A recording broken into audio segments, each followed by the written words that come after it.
인생을 살면서 세 종류의 사람이 있다고 합니다. 하나는 은혜를 잊고도 은혜를 모르는 사람이 있습니다. 성경의 롯 같은 사람입니다. 아브라함의 조카 롯은 아버지를 일찍 잃고 아브라함이 키웠습니다. 그러나 양떼를 배분할 때에 아브라함을 제쳐놓고 자기가 먼저 선택하는 아주 배은망극한 그런 것을 볼 수가 있습니다. 또 하나는 은혜를 입고도 오히려 은혜를 원수로 갚는 사람이 있습니다. 성경에 바로 유다 같은 사람입니다. 제자의 사랑을 받고도 오히려 예수님을 은 30냥에 팔아버렸습니다. 또 하나는 은혜를 알고 은혜를 보답할 줄 아는 사람이 있습니다. 오늘 본문에 나오는 다윗 같은 사람입니다. 다윗은 시편을 보면 구구절절히 하나님의 은혜를 깨닫고 감사를 고백하는 그런 은혜를 볼 수가 있습니다. 어느 분이 쓴 칼럼이 성공한 사람이 행복할까? 행복한 사람이 성공할까? 스마트한 성공들, 이런 그런 책을 쓴 저자는 성공한 사람이 행복할 확률보다 행복한 사람이 성공할 확률이 훨씬 높답니다.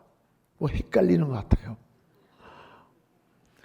세계 최대 월마트 창업주이자 미국 시애틀을 통째로 살 수 있는 그만큼 돈을 많이 번 샘 월튼이 죽기 전에 그런 마지막 남긴 말이 있습니다.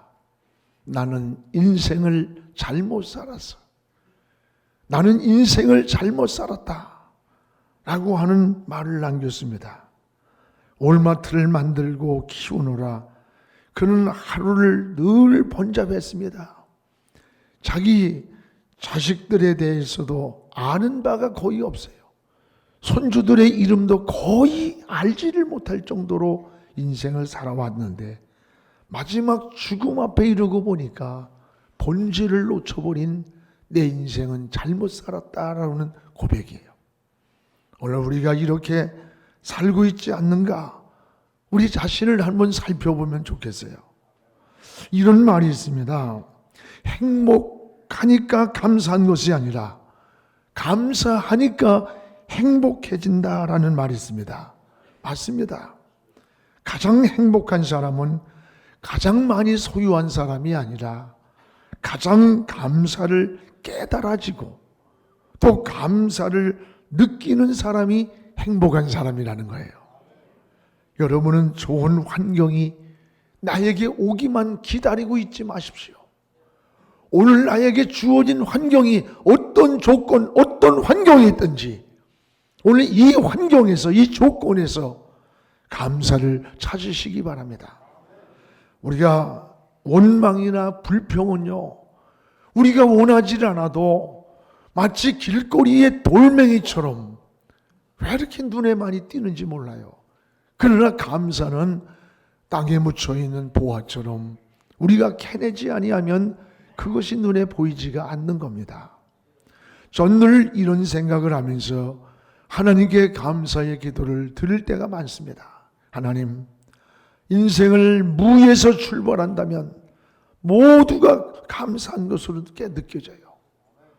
여러분, 마음의 비교점을 제로에다 두면 내가 입고 있는 옷 한 벌이 감사하고 밥 한 끼가 감사한 거예요. 병원을 가보세요. 수많은 환자 속에 내가 살아있는 것이 기적같이 느껴질 때가 있어요. 어떤 이는 코에다가 호수를 끼고 신음을 하고 있습니다. 어떤 이는 산소호흡기를 떼고 생명을 그저 연명하고 있어요. 죽은 사람에 비하면 지금 살아있다는 한 가지만으로 밤새도록 감사를 고백해도 모자랄 거예요. 그래서 다윗은 시편 50편 23절에 이렇게 고백합니다. 감사로 제사를 드리는 자가 나를 영화롭게 한다. 감사로 하나님께 예배 드리는 자가 하나님을 기쁘게 한다는 거예요. 그렇습니다. 오늘 여러분도 감사를 회복하시기 바랍니다. 은혜의 회복이 뭐냐? 감사를 회복하는 것이 은혜의 회복이에요. 오늘 말씀에 다윗은 세 가지를 하나님께 감사를 고백하는 겁니다. 그 하나는 다윗은 따라합시다. 은혜를 깨달았을 때, 은혜를 깨달았을 때 감사를 알게 된다고 고백을 합니다. 내가 은혜를 깨닫고 나니 그때의 감사를 알게 된다는 거예요. 12절을 우리 같이 읽겠습니다. 내게 주신 모든 은혜를 내가 여호와께 무엇으로 보답할꼬. 내게 주신 모든 은혜, 이 은혜를 깨닫고 보니까 감사를 알게 된다는 고백이에요. 여러분, 다윗은 은혜를 깨닫고 하나님께 소원한 것을 갚겠다고 고백을 합니다. 은혜를 받고 나면 제일 먼저 나오는 말이 감사하다는 말이에요. 그저 감사한 거에 조건이 있어서가 아니에요. 여러분, 사사로운 일에도 감사해요. 예수 믿고 구원받은 것만 생각해도 감사하고, 오늘 예배드리고 있는 이 시간 자체가 감사하고, 지금 호흡하고 살아있는 이 순간이 감사한 거예요. 수술을 하고 퇴원한 집사님이 고백이에요. 자기 30년 동안에 주의를 한 번도 범하지 않는 이런 신앙생활을 했다고 자부심을 느낀 거예요. 이것이 내 의지고 내 결심이고 내 노력이었다는 거예요. 근데 어느 날 주일날 아침에 갑자기 응급실로 실려갔어요. 그리고 병원에서 수술을 하고 나왔어요. 입원을 하고 그 응급실에서 설교를 들을 수가 없어요. 방송도 들을 수가 없어요. 예배를 드릴 수가 없었어요. 퇴원하고 나서 깨닫고 보니까 지금까지 30년 동안을 주의를 성수할 수 있었던 것이 내 노력이나 결심이나 의지가 아니라 하나님이 건강을 주셔서 그날을 하나님께 드릴 수 있었던 은혜였다는 걸 그때 알았다는 거예요. 맞습니다. 지금도 주님 앞에 달려오고 싶어도 병상에서 오지 못하는 성도들이 얼마나 많아요. 오늘 우리가 지금 하나님의 은혜로 살고 있다, 이걸 고백해야 되는 거예요. 그래서 다윗은 그런 고백을 합니다. 하나님께서 내게 주신 은혜를 뭘 가지고 보답할까? 뭘 가지고? 구원의 잔을 들고 하나님의 이름을 부른다는 말은 높인다는 거예요. 성숙한 신앙은 하나님의 은혜를 깨닫고 보답하며 사는 마음이에요. 보답이란 말은 내가 무엇을 받을까가 아니라 무엇을 드리면서 인생을 살까? 내게 재능이 있든 탤런트가 있든 건강이 있든 뭘 드리며 살아갈까를 생각하는 겁니다. 다윗이 그러했습니다. 하나님의 은혜를 무엇으로 보답할고 하나님께 소원했던 것들을 갚겠노라고 고백을 합니다. 그래서 14절에 나의 소원을 다 하나님 앞에 갚으리라. 하나님의 은혜가 감사해서 고백했던 그때의 소원을 하나님께 갚고, 또는 어려울 때 고난당하고 시련이 올 때에 하나님의 도움을 구하면서 소원했던 그때의 일을 갚으리라는 거예요. 이런 일들을 기억하며 하나님께 소원한 것을 갚겠다고 말합니다. 성경에 한나가 그러했고 입다가 그러했습니다. 이것이 은혜 받은 자의 모습입니다.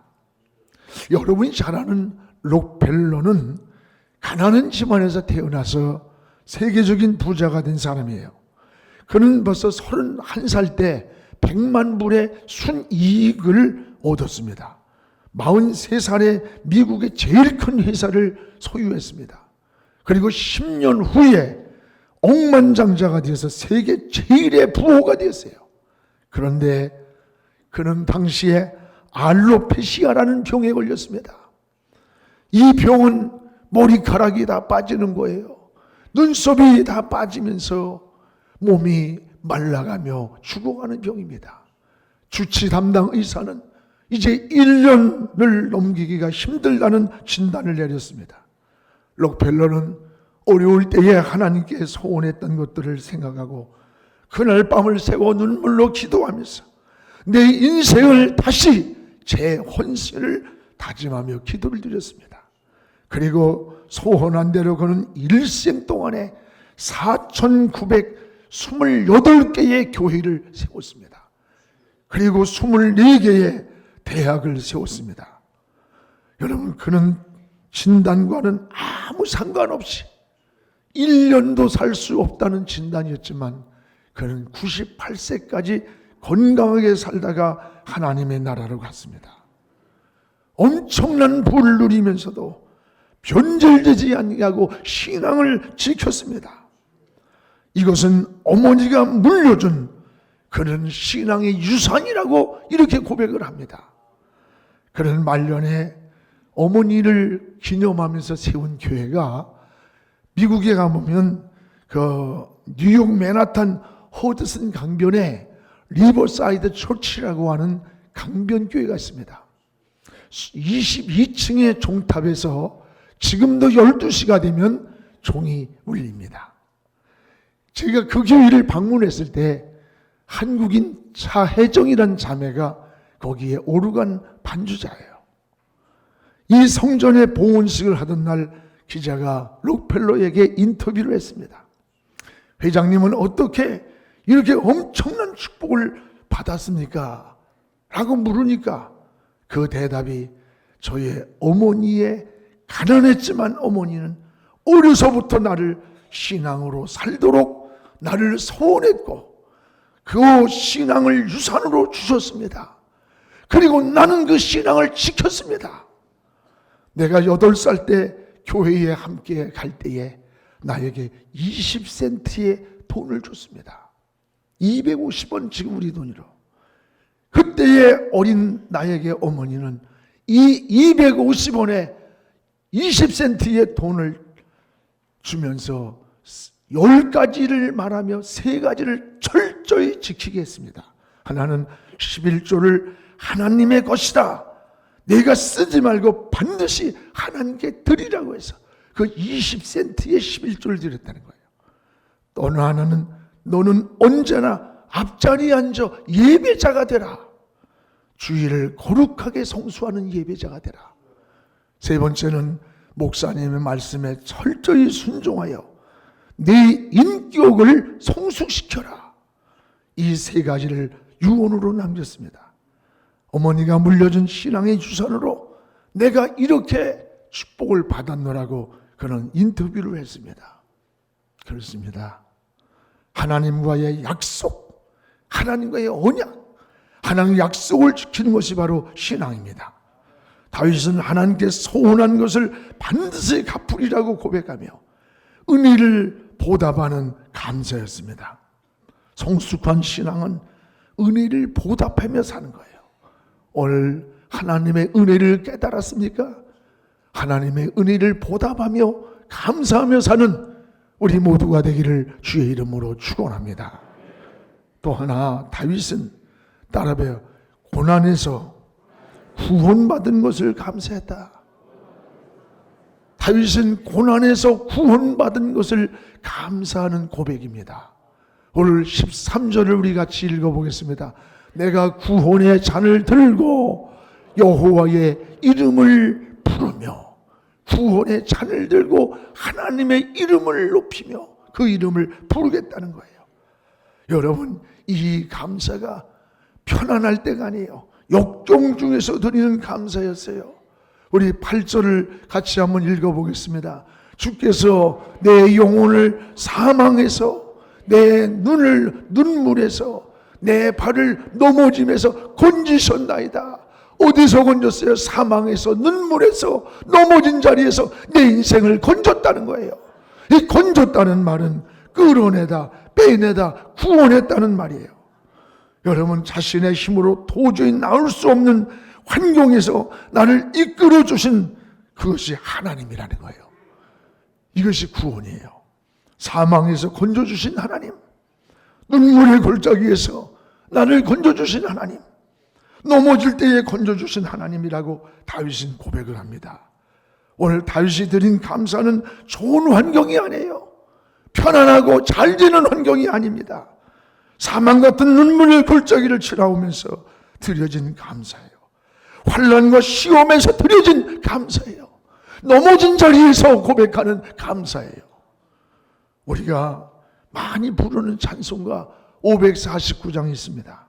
내 주여 뜻대로 행하시옵소서. 이 찬송시를 지은 분이 여러분 잘 아는 슈몰크 목사님 아닙니까? 어느 날 신방을 갔습니다. 사모님과 신방을 갔다가 먼 길을 돌아왔는데 집에 불이 났습니다. 다 타버린 거예요. 슈몰크 목사님 내외는 불안했습니다. 타다 남은 잿더미를 들춰봤더니 거기에 어린 아들 두 형제가 서로 부둥켜 안고 그 불 속에서 다 죽었습니다. 슈몰크 목사님 내외는 타버린 두 아들의 시신을 끌어안고 몸부림을 치면서 하나님 앞에 울부짖는 거예요.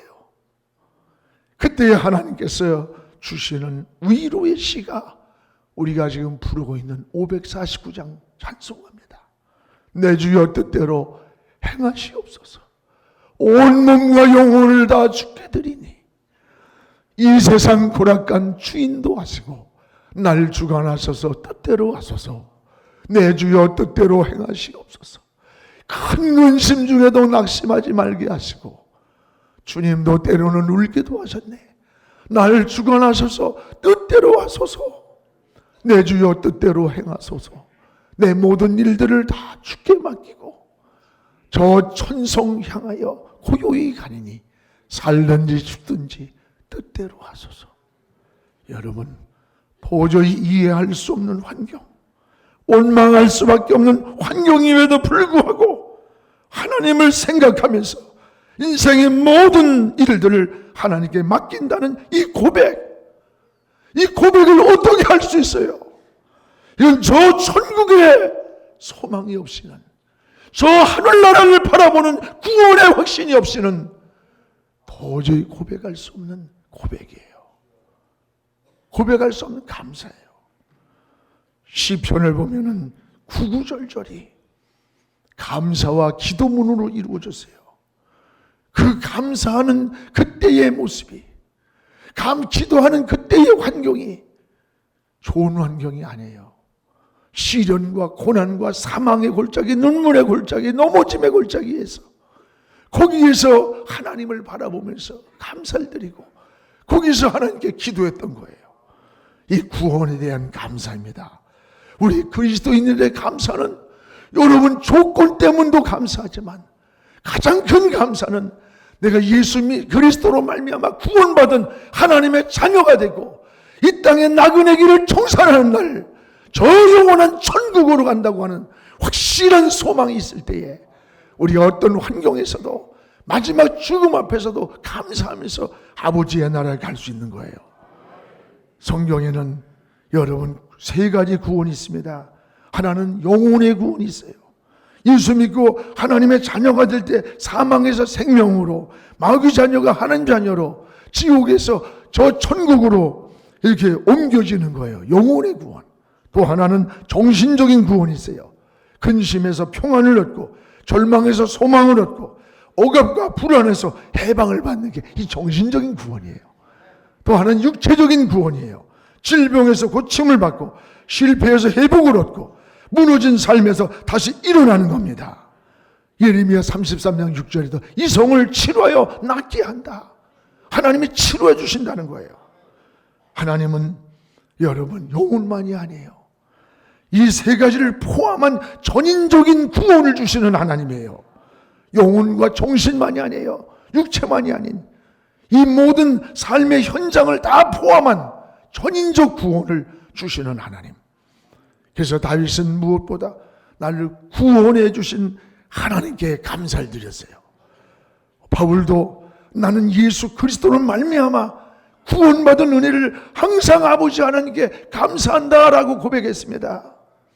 저는 이 감사절이 올 때마다 잊혀지지 않는 일이 있어요. 아주 오래되었어요. 어느 농아에 간증이었습니다. 그는 어려서 사고를 당해서 한쪽 다리를 절단했어요. 그 충격으로 그만 입이 벙어리가 됐어요. 그는 듣지 못하는 사람이 됐어요.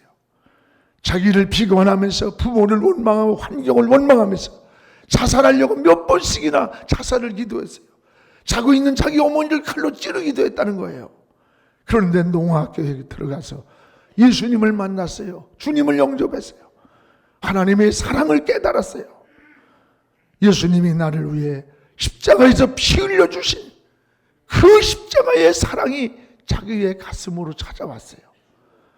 그때부터 그는 원망하며 절망하던 삶이 감사로 바뀌어졌어요. 그러면서 그 농아의 간증이에요. 여러분, 왜 원망하며 삽니까? 여러분은 나보다 낫지 않습니까? 마음대로 말할 수 있고 듣고 있지 않습니까? 저는 예수 믿고 구원받은 이 한 가지만 때문에 나는 감사하며 고백합니다. 저는 그 간증을 듣는 순간에 그때만 해도 내 마음이 짜증스럽고 불평이 생기고 뭔지 풀리지 않고 길이 막히고, 그리고 내가 가는 길에 진로에 배신을 당하고 믿었던 일들로부터 그런 상처와 아픔 속에서 예배를 드리고 있다가 이 노아의 간증을 듣고 비수처럼 내 가슴에 꽂혔어요. 나는 저 사람보다 얼마나 나은 게 많은가. 마음대로 말을 할 수 있고 들을 수 있고 움직일 수 있고, 그런데 감사는커녕 내가 지금 원망하고 불평하고 짜증스러워하고 있지 않는가.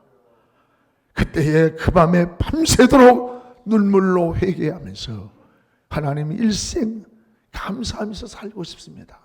그렇게 살게 해주십시오라고 고백을 했던 일이 한 20년 전인데 지금도 잊혀지지가 않아요. 사랑하는 여러분, 오늘 우리의 삶이 진정한 감사가 되기를 축복합니다.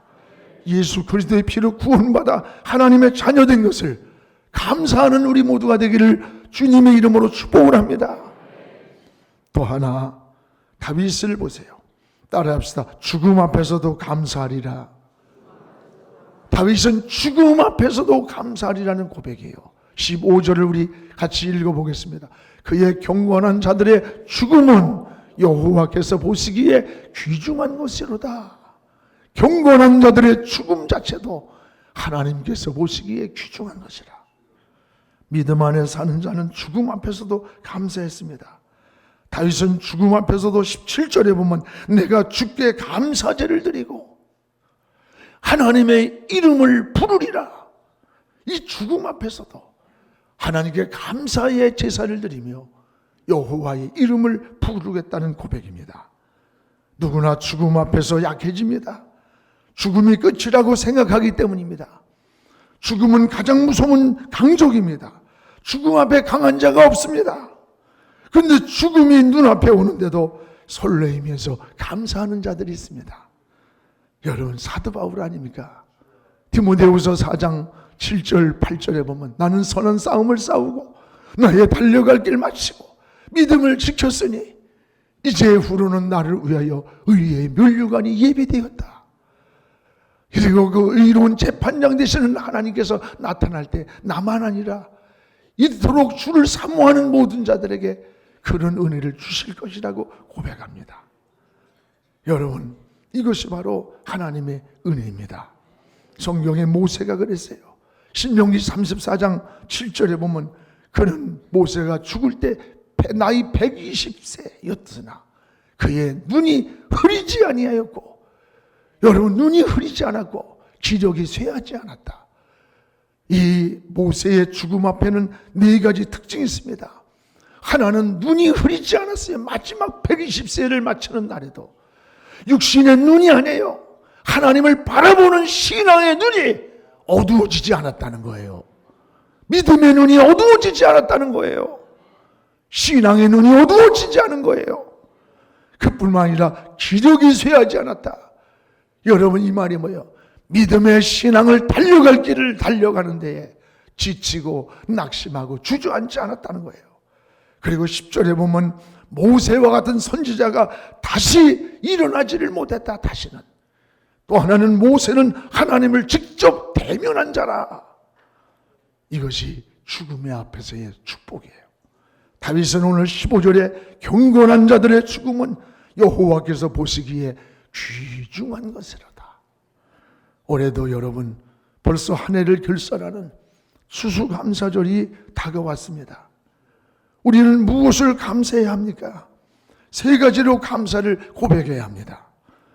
하나는 영혼으로 하나님께 감사를 고백해야 됩니다. 또한 마음으로 하나님께 감사를 고백해야 돼요. 우리의 소유로도 하나님께 감사를 고백해야 됩니다. 사랑하는 성도 여러분, 감사는 축복으로 가는 통로입니다. 통로예요. 원망하지 마세요. 어떤 환경에서도 감사를 회복하시기 바랍니다. 우리 교회는 1년에 여러분 매년 12월 첫 주에 우리는 추수감사절을 드리고 있습니다. 진정한 감사는 입으로만 하는 것도 아니고 마음으로만 느끼는 것도 아니에요. 입으로 고백하고 마음으로 깨닫는 감사를 행동으로 옮길 때 하나님의 역매가, 하나님의 은혜가, 하나님의 축복이 우리에게 나타나는 겁니다. 한 해를 결산하며 하나님의 은혜를 감사함으로 맞이하는 이런 추수감사절이 되기를 주의 이름으로 축원합니다. 기도하겠습니다.